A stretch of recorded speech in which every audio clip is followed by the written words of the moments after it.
Okay, good morning to everyone. Good foggy morning.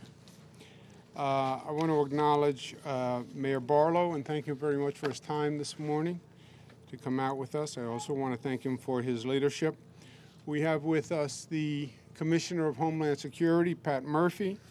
We have the head of the State Emergency Management Office, Mike Copey, who's to my right. We have Major Darren Pitkin from the New York State Police. Amy Tredsiter from the Oswego Authority Board Chair, and the Board of Oswego Executive Director, Bill Scriber, who's been a great citizen of Oswego for a long time. I want to thank him for his service, and Matt Marco, the DEC Regional Director.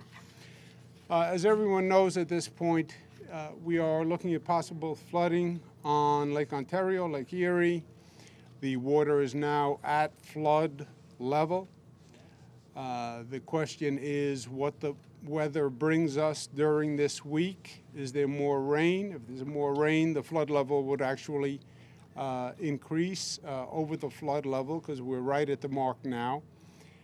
Even if there's not more rain, if the wind picks up and there's more wave action, then we're going to see damage which we've seen once before. So we're getting ready for the possible emergency, hope for the best, but prepare for the worst. We have the National Guard. I want to thank them very much. They've been doing a great job all week. Let's give the National Guard a round of applause.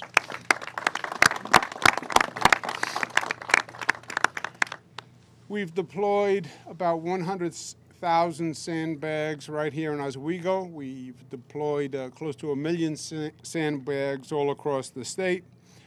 We have a product that we've used before called an aqua dam, which is basically a temporary dam that gets filled with water, and it's 9 feet wide by about 4 feet high. And that's a new product designed just for these new situations, but that's worked quite well. I would ask all local governments who may be in the path of flooding to let us know before the fact if they can use help. Once the flood happens, it's too late, so we have to be prepared for it. Local governments can either speak with their county officials or they can call the state directly at 518-292-2200. If you know you've experienced flooding in the past, we went through this in 2017, the same places that got hit before will probably get hit again. So let us know now so we can fortify those places so we have less damage. As we were chatting on the boat, you know, 2017 was an emergency, once in 100 year flood. I've been told 5 times a year that this is a once in a 100 year flood. I don't treat these situations as episodic emergencies anymore. I think this is part of a new normal. I would love to be able to say we'll never went through what we went through in 2017. It's not true. We know that there have been changes in the weather, and we know that these situations now are occurring. We've spent a lot of money in the past in rebuilding after an emergency and replacing what was there before the emergency. At this point, that is a fool's errand because what was there, by definition, is not enough. And we need to accept a new reality that we have to fortify our shoreline, we have to build back, but we have to build back better than before. Higher, stronger, fortify these areas, assume these high water levels are going to continue going forward, because I believe they are. After 2017, here in Oswego, Wright's Landing, Brightbeck Park, Sunset, Bay Breakwall, the East Connecting Road, East Terminal Connecting Road, we've spent about $11 million repairing from the damage. Let's accept a reality that we should actually build to a higher standard than ever before. The president says he has agreement with the congressional leaders for a $2 trillion infrastructure program. Part of that definitely should be to do just this, protect the shoreline. Our problem is not just Lake Ontario. We have Lake Erie, we have Lake Ontario. This is just a big bathtub, right? Then flowing into the St. Lawrence. We have hundreds of miles of shoreline that are affected. Probably about 500 miles of New York State shoreline when you count everything. We can't build enough to protect 500 miles of shoreline. We can build back in those vulnerable points and we can improve those, but we're going to need federal help if we're going to make the difference we should be making, because it literally is the entire North Shore of the state of New York. Why does the problem happen? Well, that takes us back to the IJC, and we have this argument, debate that has been ongoing for years. We get to this position and the IJC says, well, there's nothing we can do. We're between a rock and a hard place. If we release more water, we reduce the level here, but we increase the flooding in Canada, etc. We should never get to this place. The IJC's job is to manage the flow of water. When you get to a point where you have flooding, by definition, you have not done your job. And why they can't release more water earlier, they've never answered. I understand we have commercial shipping. I understand there are pluses and minuses all across the board, but this is the worst case scenario. This causes hundreds of millions of dollars of damage. So why they can't release more water earlier is beyond me. We also need representation on that IJC from the state of New York. They have been promising us representation for a long time. It's never happened. They now nominated a New Yorker, Jane Corwin, who was a colleague of mine in the New York State Assembly. She's from Western New York. She understands the issues. She's still not on the board of the IJC. And it is inexcusable. We had our representatives meet with the IJC last week. They were nice, they were polite, they listened, but they committed to nothing. They were going to go back and study. And I know what that means in government speak. I'm going to go back and study. They did say they would release more water, and they did release a small amount of water, but nothing to make a difference. And we're in a situation now where we're at flood level, and we're just hoping that there is no more rain, and we're hoping that the wind doesn't pick up. The wind forecast for this week is that we're not expecting high winds, but we are expecting high winds towards the weekend. And if that happens, that's when we're going to see real damage. And that's why we're doing everything we can in the meantime to be prepared for it. But these are all fingers in the dike. The IJC has to get their act together and has to do a better job so we're not always in this situation. And then we do have to accept the new normal, as they call it. There have been changes in the weather pattern. These high levels are going to remain. Let's accept it and stop spending millions of dollars to repair damage, and let's actually build a waterfront that can sustain these higher levels. I want to thank the mayor for his time today. I want to thank all the local officials who are working so hard all across the state, the first responders, the state police, the local police, the National Guard. They've been out all week long. The Homeland Security personnel from the state, they've been doing a great job. But versus Mother Nature, they lose. We all lose. Mother Nature is a powerful, powerful force. I've seen it firsthand. So let's build back better than before. Let's acknowledge that, and let's get the IJC to do their job. With that, I'll turn it over to Mayor Barlow, and then we'll take your questions. Thank you. Thank you, Governor. First, I'd like to thank Governor Cuomo for taking the time to come to Oswego today to check out the damage and the situation here firsthand, and also thank the Port of Oswego and Bill Schreiber for the space and being here today. The governor's right on all counts. We are sustaining some severe damage here in the Oswego Harbor. I believe Oswego may be a bit unique.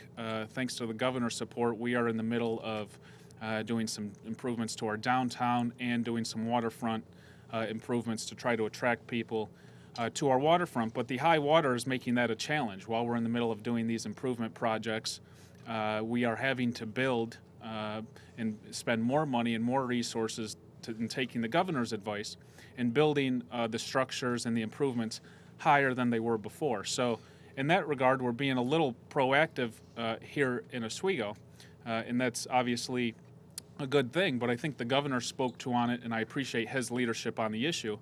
He's taken the lead and putting pressure on the IJC. From my perspective, that is the core point at this point in time, because we're already being a bit proactive here in Oswego in building as if this is the new normal. I think going forward, the biggest point, as the governor said, is putting some pressure on the IJC. I appreciate him doing that, getting the New York voice put on the commission, and trying to work with the IJC so that they better manage this plan and begin to let water out earlier in the year. We were talking on the boat and answering the governor's questions, and the point that Bill and I both made was that we knew the water was going to be high back in March, just because locals, you can tell the water level year to year and see the pattern and the trend. And Bill and I talked, and we could see this coming back in March. So I think the governor's right. That is the main focus, is to put some pressure on the IJC, which he's doing. I think we're on the right course, and I hope that some improvement to the plans can be made. In closing, I would just like to thank the governor for his leadership, for coming here to Oswego.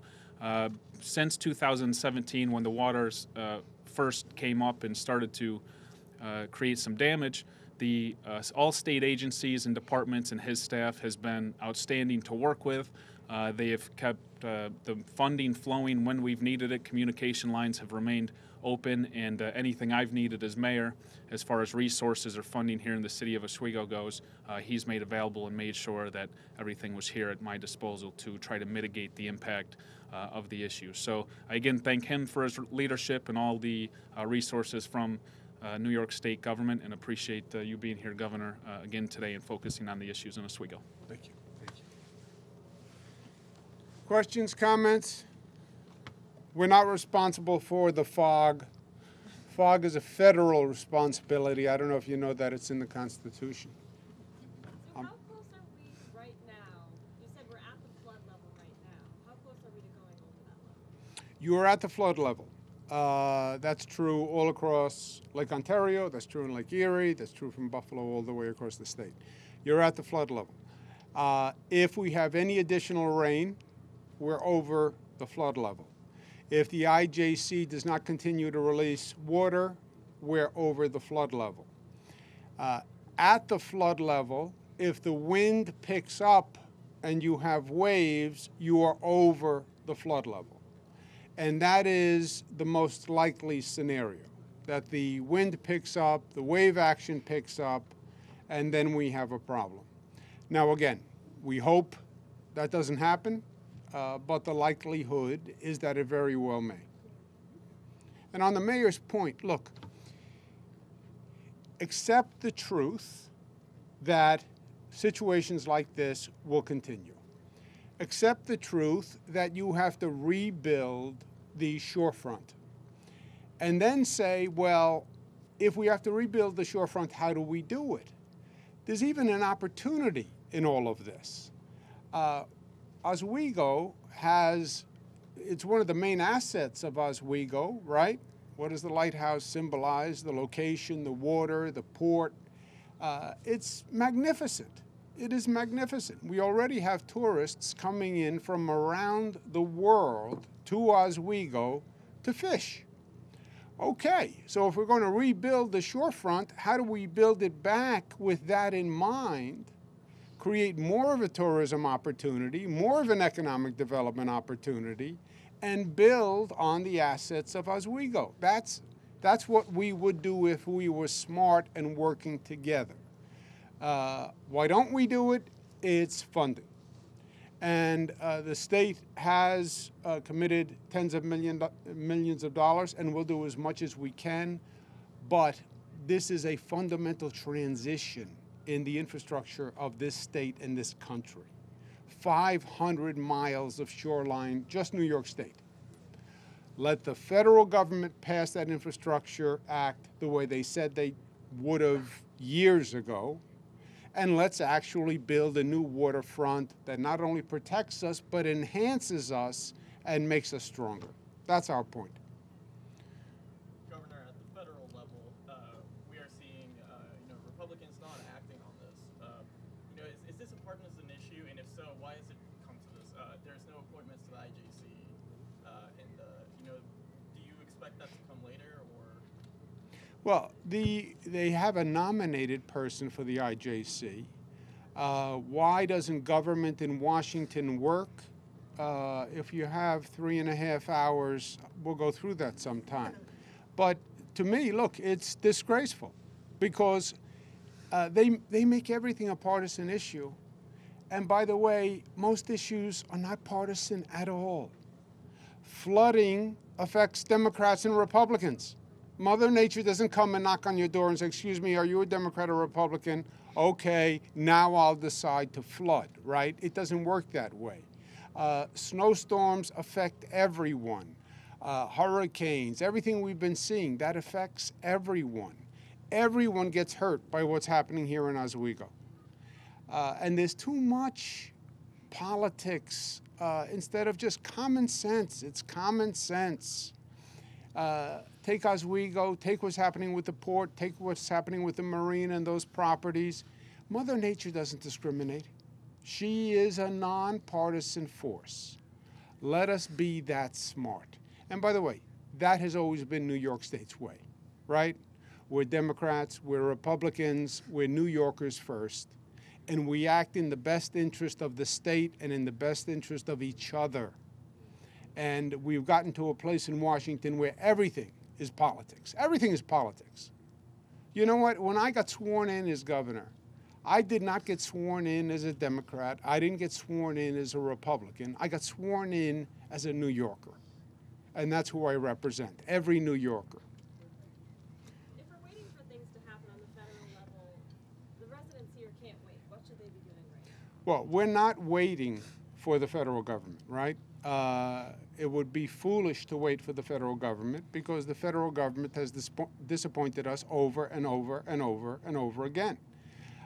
They've been promising an infrastructure bill, for example, for years. You know what we've seen? Zero. Nada, niente, any language you want. It's a big goose egg.